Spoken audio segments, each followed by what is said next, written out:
नमस्कार साथियों, आज हम देखने में दिल्ली सल्तनत और दिल्ली सल्तनत देखेंगे खिलजी वंश और खिलजी वंश में जानेंगे आज बर्नी के बारे में।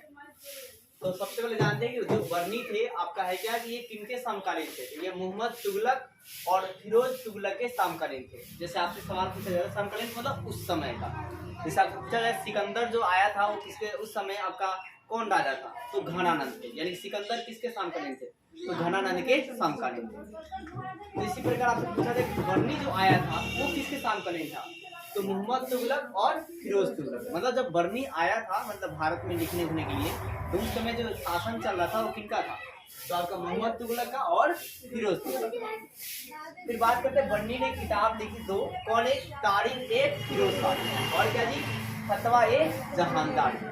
एक तारीख है फिरोज शाही और एक फतवा ए जहानदारी किताब लिखा। ठीक है, तो सबसे पहली बात आप याद रखें बर्नी किनके समकालीन है, मोहम्मद तुगलक और फिरोज तुगलक। किताब क्या लिखे हैं, तारीख ए फिरोज शाही और क्या जी फतवा ए जहानदारी। अब देखिए यहाँ बात करते हैं बर्नी की। बर्नी ने सल्तनत काल को मतलब दिल्ली सल्तनत काल को वास्तव में इस्लामिक शासन नहीं माना। क्यों नहीं माना, क्योंकि जो पहले के कानून थे, राजा जो शासन करते थे वो पूरे कानून को न मानकर अपने से भी उसमें कानून जो है लगा देते थे। क्योंकि यहाँ पे सुल्तान ने कानून के साथ साथ स्वयं के नियम कानून भी क्या जी लागू करवाते थे। जैसे कि यहाँ पर देखिए अलाउद्दीन खिलजी की क्या जी कर व्यवस्था। तो अलाउद्दीन खिलजी का जो कर व्यवस्था था वो एक विभेद वाला था, मतलब मुसलमानों की अलग था, गैर मुसलमानों की अलग था। मतलब हिंदू के लिए अलग था, ब्राह्मण के लिए अलग था, हम ये बोल सकते हैं। तो यहाँ पर आप देखिए मतलब अलाउद्दीन खिलजी ने जो कर व्यवस्था लगाया था वो क्या था, अब तो उसमें विभिन्नताएं पाई गई, विविधताएं देखा गया। ठीक है, मतलब वो एक नजर से किसी को नहीं देखता था। तो आपका है क्या उन्हें मुस्लिम पर क्या आपको अलग टैक्स लगाया, हिंदुओं पर अलग टैक्स, या क्या आप मुस्लिम बोल सकते हैं। तो देखिए मुसलमानों पर उन्होंने क्या किया 25% टैक्स लगाया। कितना लगाया 25% मतलब मान लीजिए 4 कट्ठा खेत है तो उस पर आपका मतलब मात्र आपको 1 कट्ठा का देना है राजा को। लेकिन वही आपका जो हिंदू थे या गैर मुस्लिम थे जो भी जितने भी थे, ठीक है, कोई भी कास्ट का हो, तो उन पर 50% लगा दिया। मतलब 4 कट्ठा खेत है तो 2 कट्ठा का राजा का दो और 2 कट्ठा अपने पास रखो। फिर इस व्यवस्था को जो मतलब हिंदू और मुस्लिम पर जो व्यवस्था लगाया गया था, कर व्यवस्था लगाई थी, इस व्यवस्था को क्या कहा जाता है, तो मसाहत मापन पत्ती कहा जाता है। अब पूछा जाएगा मसाहत मापन पत्ती क्या थी, तो आपका है क्या कि हिंदुओं पर लगाया गया कर की व्यवस्था था या गैर मुसलमानों पर लगाया गया व्यवस्था था। तब से ये पूछ लिया जाएगा अलाउद्दीन खिलजी के द्वारा गैर मुसलमानों पर लगाई गई कर भू राजस्व व्यवस्था को क्या कहते हैं, तो क्या कहते हैं जी मसाहत मापन पद्धति के नाम से जाना जाता है। और कितना % लगाया था 50% और मुस्लिम कितना लगाया था जी 25%। फिर आप बात करते हैं क्या करेंगे अलाउद्दीन खिलजी का जो व्यवस्था है ना ये आपको बहुत ज्यादा है, मतलब 1/4 देना मतलब ज्यादा हिस्सा का लाएगा। तो भू राजस्व दर क्या था, बहुत ही क्या था जी सर्वाधिक था, मतलब बहुत ही ज्यादा था। कितना प्रतिशत था जी 50% का था भाग था।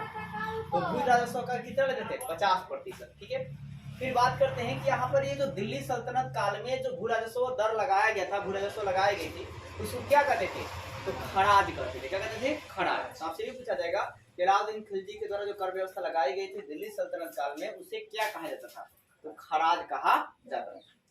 फिर ये सर्वाधिक भू राजस्व कारण जब लगाया गया तो इसके कारण क्या प्रभाव पड़ा, तो कृषि पर नकारात्मक प्रभाव पड़े, क्योंकि अब राजा को आधा क्या हिस्सा दे ही दीजिएगा तो आपके पास क्या रहेगा आधा हिस्सा। अब उस आधे हिस्से में क्या जिसने काम किया है आप उसको भी देंगे, फिर उसके बाद मतलब थोड़ा मतलब क्या होते हैं और कोई दूसरा कोई मतलब जमींदार आएगा उसको भी आप देंगे, मतलब जो मतलब दबाव डाल कर लेते हैं उनको देंगे, और थोड़ा सा हिस्सा जो किसान के पास बच पाता था। तो ऐसे में किसान बहुत सारे किसान जो है ना खेती करना बंद कर दिया। फिर अलाउद्दीन खिलजी जो है आपका प्रथम मुस्लिम किंग था या प्रथम मुस्लिम क्या था शासक था जो भूमि को वास्तविक आय पर, ठीक है, वास्तविक आय पर राजस्व निश्चित किया था। अब ये पूछा जाएगा कि कौन सा प्रथम मुस्लिम शासक था जिसने भूमि पर वास्तविक आय पर राजस्व को निश्चित किया था, मतलब कर को निश्चित किया था, तो कब था जी अलाउद्दीन खिलजी। फिर इसके अलावा 2 अन्य और कर लगाया, एक चरी और एक क्या जी एक चेरी और एक गढ़ी। तो चेरी जो है किस पर लगाया, दुधारू पशुओं पर, मतलब पशु को भी नहीं चेरा, मतलब जो दुधारू पशु है वो दूध देती हैं तो उस पर भी उसने क्या कर दिया टैक्स लगा दिया कि अगर इतना दूध देती है तो आप इतना दूध आप रखेंगे और इतना दूध मेरा रखेंगे। यहाँ भी मतलब ऐसा ही सिस्टम था लगभग। ठीक है, मतलब 4 लीटर दूध दे रही है तो 2 लीटर राजा के पास जाएगा, 2 लीटर आप रखिए। फिर यहाँ पर जो गड्ढी व्यवस्था था, ये किसको था जी? घरों पर भी क्या किया? टैक्स लिया। जैसे आज सरकार घरों पर टैक्स लेती है उसी प्रकार, लेकिन उस समय आपका घरों पर टैक्स ज्यादा लिया जाता था, इसलिए लोग जो है ना मतलब बिक जाते थे और राजा के दरबार में जाता है बंधुआ मजदूर के बंद कर क्या करते काम करते थे। तो आपने इसमें क्या देखा कि अलाउद्दीन खिलजी की जो कर व्यवस्था थी वो आपका विभिन्नता इसमें देखने को मिला। मुसलमानों पर अलग था, गैर मुसलमानों पर अलग था। मुसलमानों पर जो था 50% था, लेकिन गैर मुसलमानों पर मुसलमान कितना जी 25% और गैर मुसलमान पर 50% था। और इस व्यवस्था को क्या कहा गया? महामापन क्या जी? मसाहत मापन व्यवस्था कहा गया। और आपका है क्या कि इसके अलावा भी मतलब है क्या, ये व्यवस्था क्या था? बहुत ही ज्यादा था। और दिल्ली सल्तनत काल में इस व्यवस्था का कहा गया? खराज कहा गया। इसके अलावा आपने देखा अलाउद्दीन खिलजी वो प्रथम मुस्लिम शासक था जिसने आपका है क्या ये वार्षिक आय पर क्या किया? राजस्व को निश्चित किया था। फिर इसके अलावा दो अनेक कर थे, एक चेरी और एक गड्ढी। चेरी कहाँ रखते थे? दुधारू पशु पर। गड्ढी कहाँ रखते थे? घरों पर। गड्ढी मतलब घर है। अब इन्होंने मतलब और भी टैक्स लगाया, व्यापारी को भी नहीं छोड़ा। जो मुस्लिम व्यापारी थे, यहाँ भी आपको विभिन्नता देखने को मिलेगा। मुस्लिम व्यापारी थे उन पर 50% आपका टैक्स लगाया, और जो गैर मुस्लिम थे उन पर कितना लगाया जी? 10% टैक्स लगाया। मतलब 5% लगाया मतलब जी 10%। 5% का मतलब मान के चलिए 100 मतलब 100 का है तो उसमें से 95 आप रखेंगे, 5 किसको देंगे? राजा को देंगे, ठीक है। और यहाँ पर आपका है क्या कि गैर मुस्लिम कितना लगाया? 10%, यानी कितना जी? 100 है, कमी मान लीजिए 100 है तो 90 आप अपने पास रखेंगे और 10 किसको देंगे? राजा को दिया जाएगा। अब देखिए सरकारी कर्मचारी के द्वारा जो है कर असुलने की प्रथा अलाउद्दीन खिलजी ने क्या किया? शुरू किया।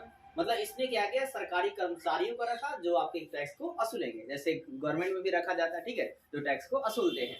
मतलब आपका जो क्या कहा जाता है, जो नगर पालिका में काम करते हैं। और इसके अलावा क्या जी मतलब वो और घर घर आते हैं और वो अपना बताते हैं कि आपके घर का इतना टैक्स जो है हो गया, जमा कीजिए, और नहीं जमा कीजिएगा तो उसका ब्याज जो है जोड़कर लिया जाएगा।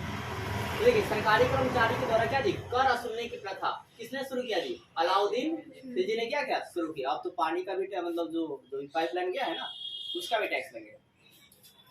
अब देखिए राजस्व नीति की निर्धारित करने का जो श्रेय जो है, अब यहाँ पर जो राजस्व नीति का निर्धारित करने का जो श्रेय है वो भी किसको जाता है? ये किनको जाता है खासकर? तो नायब वाजिर सरकायनी को जाता है। मतलब एक पद है, ठीक है। मतलब आपका है क्या राजस्व नीति को निर्धारित करने के लिए इन्होंने एक पद बना दिया था और उस पद का नाम क्या था? नायब वाजिर सरकायनी। फिर आपका है क्या कि खुम्स। अब खुम्स किसे कहते हैं? ये कैसा कर होता था?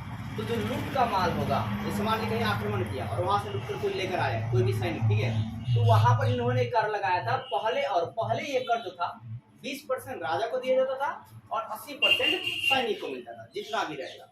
लेकिन जब ये अलाउद्दीन राजा बने तो इन्होंने पूरा पलट दिया, नीति को बदल दिया, उल्टा कर दिया। अलाउद्दीन ने क्या कर दिया? उल्टा कर दिया। 80% क्या लेगा? खुद राजा लेने लगे अलाउद्दीन, और 20% क्या बोले? 20% में आप सभी को बांटना। अब ऐसे आहिस्ता क्या होगी? मतलब सैनिक नाराज होगी और यही इनके पतन का कारण बनेगा।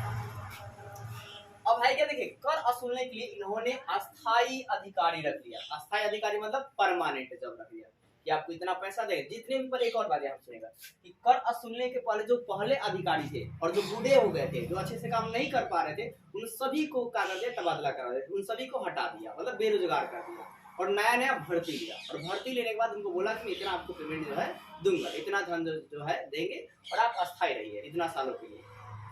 तो कर असुलने के लिए अस्थाई अधिकारी को चालू किसने भी किया? तो अलाउद्दीन खिलजी ने, खिलजी वंश में। फिर अलाउद्दीन खिलजी जो है ये जमींदारों पर भी देखिए मतलब जो कर जमीनों का कर लेते हैं उसे जमींदार कहते हैं, ठीक है, जो बहुत सारी जमीन को मालिक होते हैं, उनको भी नहीं छोड़ा, बोला कि आपको भी टैक्स देना होगा, ठीक है। तब अलाउद्दीन खिलजी ने क्या जमींदारों पर भी क्या किया? कर लगाया। फिर आपका है क्या कि अब जमींदारों की जब कर लगी तो इनकी स्थिति इतनी खराब हो गई कि जमींदारों की महिलाओं को भी जाकर खेतों में क्या करना पड़ा? काम करना पड़ा। इसके अलावा इन्होंने देखिए अब है क्या, ये तो कर सारी बात हो गई। अब देखते हैं सैनिक व्यवस्था के बारे में। ये जानते हैं कि मतलब इतनी सारी जब क्रियाक्रम चल रही है तो सैनिक व्यवस्था तंदुरुस्त होने चाहिए, नहीं तो कोई भी दबा देगा। तो सैनिक व्यवस्था इन्होंने आगे क्यों बनाया था? इन्होंने आंतरिक विद्रोह और बाहरी विद्रोह को दबाने के लिए सैनिक व्यवस्था को बनाया था, ठीक है। इसके अलावा ये सबसे पहले अस्थाई सेना के लिए रखने और सैनिकों को नगद देने की क्या थी? प्रथा चालू की। तो कौन सा शासक था जिसने सबसे पहले आपका है क्या कि अस्थाई सेना को रखा था और नगद पैसा जो है दिया था? तो कौन था जी? अलाउद्दीन खिलजी था। फिर आपका है क्या दीवान आरिज। अब ये दीवान आरिज एक पद था, इन्होंने सैनिक व्यवस्था का एक पद है जिसका काम क्या था, प्रत्येक सैनिकों को रिकॉर्ड को रखना कि वो क्या काम किया है, क्या काम नहीं किया है। फिर इसके बाद आपका है क्या सैनिकों में जो 10,000 की टुकड़ी होती थी, उस टुकड़ी को क्या कहते थे, तो तुमन कहा जाता था। तुमन मतलब 10,000 सैनिकों का टुकड़ी, ठीक है। अब है क्या कि मतलब यहाँ पर जो जांच पड़ताल करके सैनिक आएंगे और उनकी जो भर्ती कराई जाएगी, मतलब वो अच्छा है कि नहीं है, खराब है, राजा के मतलब पक्ष में रहेगा कि नहीं पक्ष में रहेगा, तो वैसे सैनिक जो भर्ती कराई थी उसके क्या बोलते थे, तो मुस्तबक कहा जाता था। अब यहाँ पर देखिए, यहाँ पर जो सेना में क्या थे, यहाँ पर मेनहियान भी थे। कौन थे, मेनहियान। मेनहियान मतलब गुप्तचर भी थे जो दूसरे सेना को पता करेंगे कौन से काम करे, कौन से काम नहीं कर रहा है। तो बाकी हम लोग देखेंगे अभियान के बारे में कल अलाउद्दीन खिलजी का। आज के लिए